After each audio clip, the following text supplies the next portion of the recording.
Welcome to Worldview, a conversation with world leaders and policy experts talking about global issues that are relevant to international education. Today, I'm delighted to welcome Anne C. Richard, a Centennial Fellow at the Walsh School of Foreign Service at Georgetown University, and previously, United States Assistant Secretary of State for Population, Refugees, and Migration. It's a pleasure to speak with you today. Welcome. Thank you, Esther. It's wonderful to be here.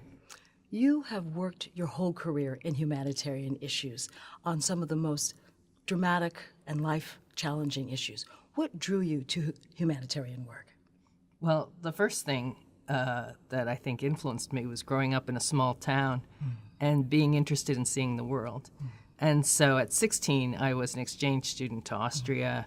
When I was in my 20s, I went back to Germany as a Robert Bosch Fellow.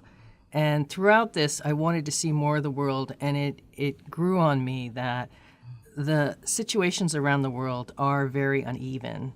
Some of us live in very developed places, and some live in underdeveloped places. Some people, through no fault of their own, end up displaced and fleeing their homes instead of electing to go out and see the world the way I have. And so I was very sympathetic to people who were forcibly displaced, and I have sought jobs in this area. I also remember when I went to Georgetown University as an undergraduate, seeing that Senator Kennedy would be speaking about refugees at the State Department, and walking over to the State Department and going into the auditorium there and listening to him speak and being so impressed by the surroundings. And so it's funny to sit here and talk to you now, having later worked in that building with you. Right. Indeed, your career has come full circle from that moment of you as a student being excited and interested about issues relating to refugees to in your career heading U.S. policy dealing with refugees. That's right. That's exciting. Yeah. And I think inspiring to many students to realize that you can really work on issues that you care deeply about. Yeah. And now that I'm out of office, I am teaching at Georgetown, and I'm impressed by the students, actually. They teach me also because their interests span the globe. And some of the students come from other countries.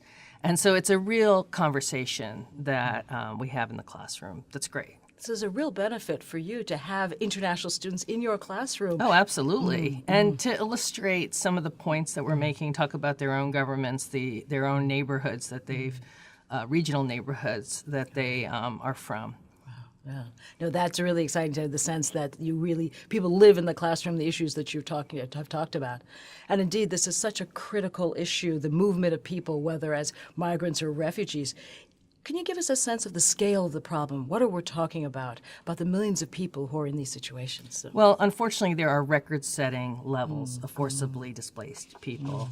There are 65 million people in this category around the world.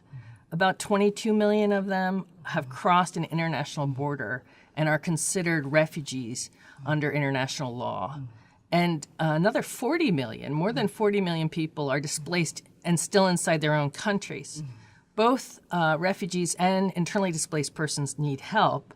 How they go about getting help, what the responsibilities of the international community are under international law are somewhat different, but all of them are trying to find safety, get away from conflict, get away from persecution.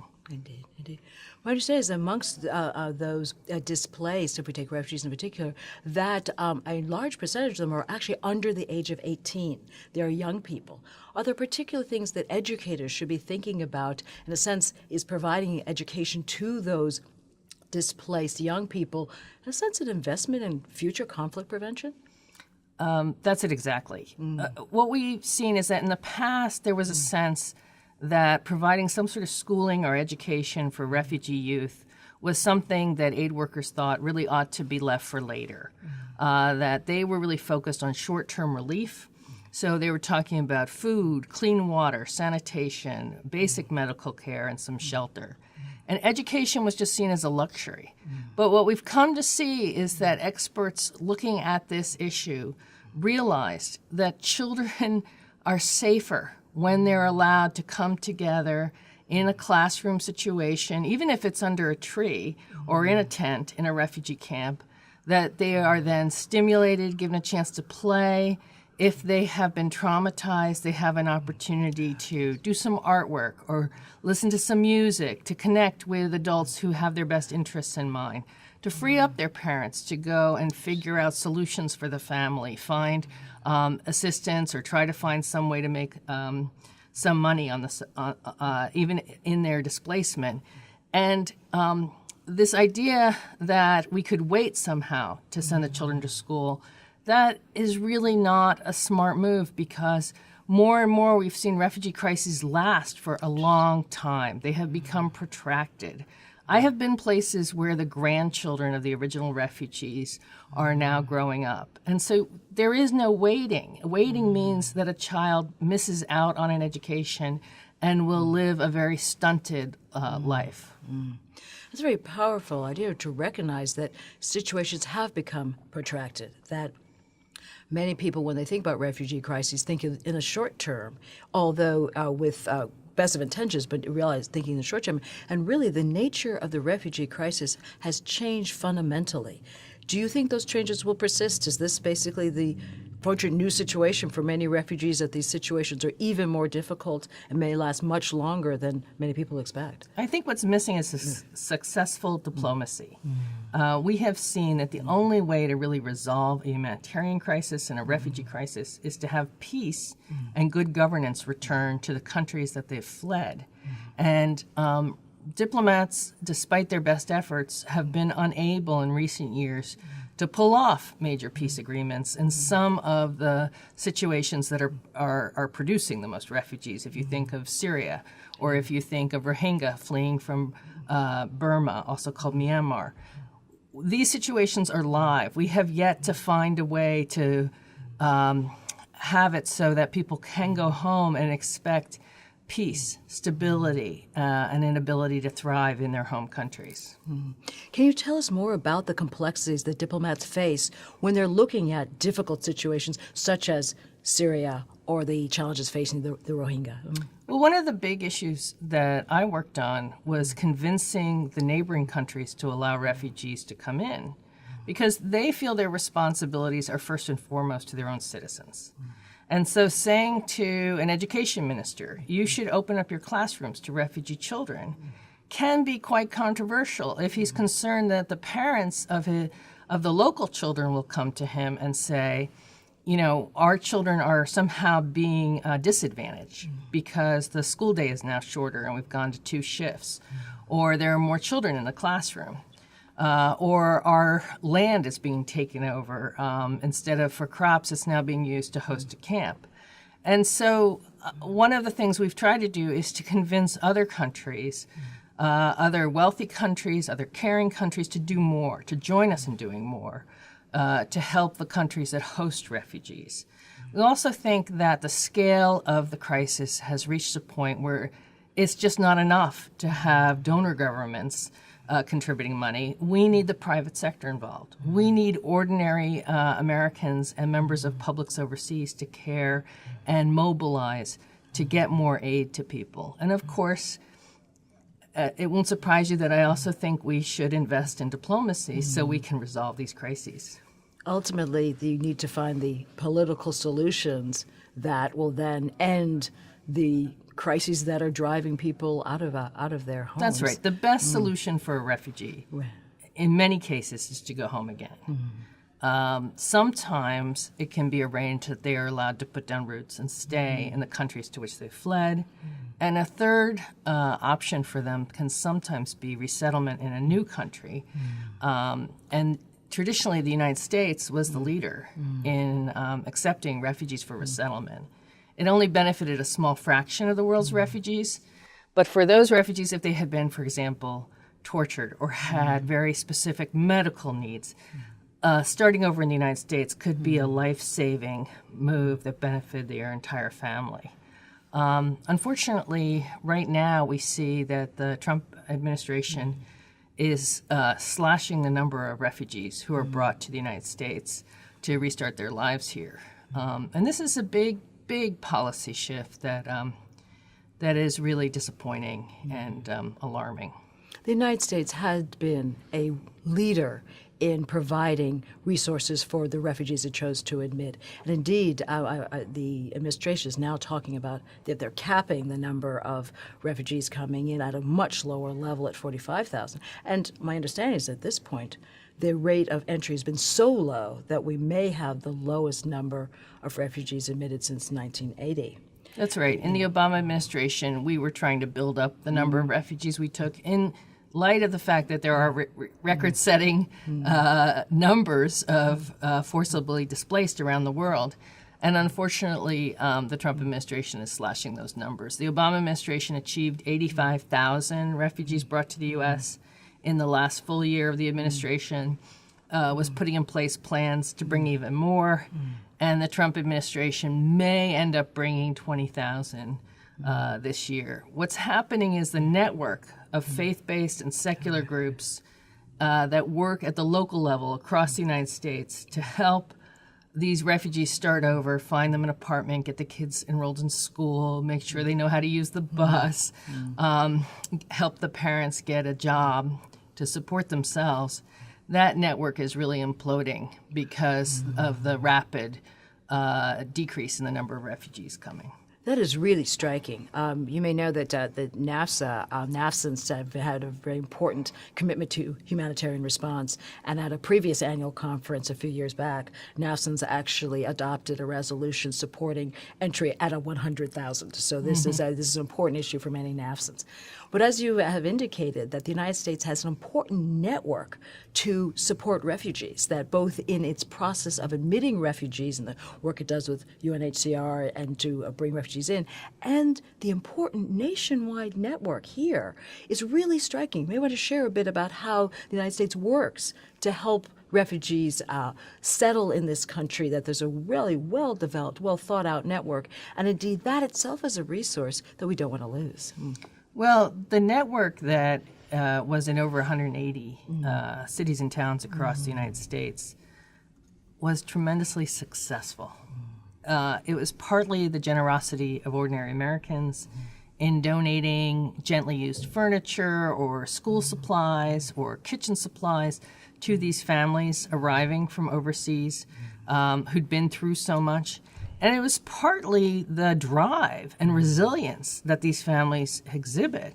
They have been able to get out of harm's way, survive first in the first place they fled to, and now they're going to survive again in the U.S. And we've seen time and time again that these families will actually thrive, especially the youngest members of the family will become fluent English speakers and as American as you or I. And what concerns me is that it's not just the ramping down of this program. I think it really challenges our sense of who we are as Americans. I knew that in the past, when there were different waves of immigrants or refugees coming, a segment of American society would push back and want to close the door. But I never thought it would reach a point where we had senior leaders in government office endorsing that view of closing the door and keeping out certain groups. And so I think this is really challenging our identity as Americans, who we are and what our traditions are. Indeed, the traditions of compassion based on respect for other human beings and recognizing that for various circumstances, people may be in dire situations, and all of us as human beings have part of the responsibility to respond. It's very deep. And the sense, I'd like to think that's very much one of the things that we love about our country. And one hopes that we'll be able to continue to foster that spirit of compassion. Indeed, one story in the New York Times, again, not a NAFSA data, but just a cite the New York Times, cited a suppressed 2017 report that the Department of Health and Human Services had put together, which argued, according to the New York Times, that over the past 10 years, refugees had brought in $63 billion more than they had cost the United States government. So there may be some who would argue that actually, in addition to the compassionate reasons, that actually refugees often put down roots, and contribute to the countries in which they're living and for which they're thankful to be living in over time. Yeah. Indeed, another study showed that refugees pay more in taxes over a 20-year period than they actually receive in benefits in those first early years of after their arrival in the United States. And so refugees can be economic drivers. They can help revitalize depressed areas of American cities. And they can start new businesses at higher rates than native-born Americans. And so the economic arguments against refugees really don't hold up to scrutiny and to evidence. The other big accusation against refugees is that they're somehow dangerous. You know, we hear the suggestion that Muslim refugees from the Middle East could be terrorists, or that people fleeing criminality in Central America are themselves criminals, when in fact they're fleeing threats from criminals. And the real story is that these are ordinary families who are trying to have a future for their families. And that is where the compassion that you've spoken about really should kick in, and I think is really more a normal American reaction to people fleeing. But there's so much misinformation out there about who these people are and why they are on the move that I think many families in America are frightened. They shouldn't be frightened. We have very tough screening of the people who enter this country, and the refugees especially get a thorough vetting, and so they are on the whole highly motivated and highly law-abiding. It's interesting, as you mentioned, that since the image of the United States is also reflected in how it treats refugees and those who are on our doorstep with these very, very difficult situations. It is interesting also, one of the concerns for international educators, especially here in the United States, is how is the nation perceived? Is it seen as welcoming people from other countries, irrespective of why they're here, whether they're, and so one concern is that how the country treats refugees, how the country treats immigrants, how the country treats its visitors, all will affect perceptions of how welcoming the nation is. And for international educators who are looking forward to welcoming international students to our country, or sending our students abroad and they go as representatives of the United States, that there could be a chilling effect. The perception that the United States is not a welcoming place could have a direct effect on international education. I wonder, what do you see in terms of how perceptions play into the world's attitude towards the United States? Well, I experienced this as a diplomat, trying to convince other countries to do more. And our best talking points were that we accepted refugees, and we didn't just give them temporary sanctuary. They actually were on a path to become U.S. citizens if they chose to do so and took the citizenship exam. And that this was a permanent offer then of rescue to people in need around the world. And this was my best argument then, talking to countries that were debating whether to accept refugees across their borders or push them back. And so now that the United States is seen as interested in building walls and turning back people, that actually gives ammunition to other governments that want to give in to their worst instincts in situations where there's a catastrophe happening in the country next door. There's a real power of example here. That's right. Indeed, indeed. As you mentioned, this crisis, whether we see it in the movement of people, has become of historic proportions. Do you think there needs to be any longer-term efforts to improve, reinforce the whole refugee regime? There, of course, is a global convention on refugees. How do you see what might be the international responses to this worldwide phenomenon? In 2016, the year that followed all those mesmerizing photos of people walking to Europe from South Asia and the Middle East, and also boats then cutting across the Mediterranean from North Africa, and the body of a small toddler washed up on the beach in Turkey. The following year, the world really did come together in 2016 to look at solutions and to see how they could do more. The UN passed a New York Declaration putting into train several processes to try to do a better job with refugees and with migrants. And those discussions are coming to fruition right now. And of course, what else happened was, in the intervening time, was that our government changed over to a new administration. Unfortunately, the Trump administration is refusing to participate in the discussion on migration, even though we used to be leaders in talking about the need for humane treatment of migrants, that they also be treated with dignity, even if they were not being given, even if they did not qualify for asylum in our countries, that they be treated well before being sent home to their own homes. And on the refugee piece, there is a lot of good thinking from other countries right now. This is a key moment. But unfortunately, Americans are not speaking up and leading in the way that we could, the way we should, based on our own history as a home for refugees and immigrants. Indeed. There's, again, a real role for diplomacy and leadership here that should be part of the solution, and we should be being about the solution. And as you know, whenever there's an international conference, the room quiets and people want to listen and hear what the American is saying. We can have so much influence in any gathering on any international issue. And instead, overseas, we're being very quiet.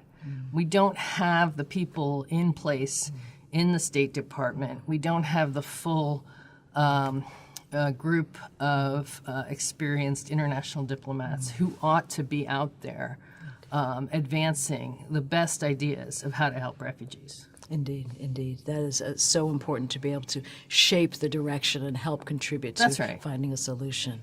Well, these are indeed deep and challenging issues that are directly very human, but need important political and diplomatic solutions to provide the framework for human well-being. And so it's important that we have committed diplomats, serious people addressing them. I know the nation was well served when you were in office and leading the Bureau of Population, Refugees, and Migration. And to go back where we started, that when you look back to your time as an international student, it seems to have really shaped your career and what you care about. Any final thoughts on the contribution of international education to your life? Oh, just being able to see the world through a different lens. To realize that there are options for how one organizes one's life, one's neighborhood, one's government, different priorities, and also the universal priorities that we all have about caring for children, wanting our families to succeed. I think international travel, exchange programs, education that focuses on learning about other countries, this really empowers all of us to do so much more as adults in our careers. And it's what I've done myself, but it's also what I encourage my children to do. So I really appreciate the work of NAFSA, and I'm so happy that we've had this opportunity to have this conversation today. Yeah. Well, Anne, thank you so much. We are so happy we've been able to have a conversation with you. And again, we salute your public service and your commitment to humanitarian issues. Thank you. Thank you.